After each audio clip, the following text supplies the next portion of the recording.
Hello everyone and welcome back to Tech Tutorials, and in this video we are going to be learning how you can download GTA Liberty City Stories and directly play. So first of all, what you need to do is on your search bar you need to type GTA Liberty City. Once you do, you need to press enter and you'll be able to see that the very first link which says Rockstar Games Grand Theft Auto Liberty City Stories, and you're going to be simply clicking on this, and after that you'll be able to see that we have Liberty City Stories on their official site. So you can see in here as well, if you want to go through all of these information, you can do that as well.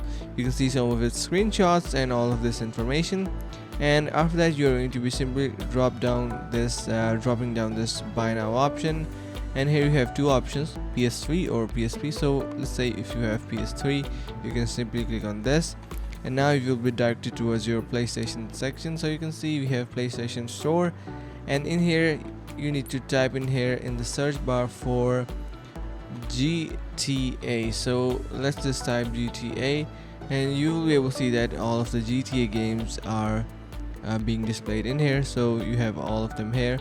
You can simply download it from here. So that's a pretty simple process. I hope you found this video helpful. If you did so, make sure to subscribe to the channel, like the video and share with friends. So thank you so much for watching, and see you in the next video.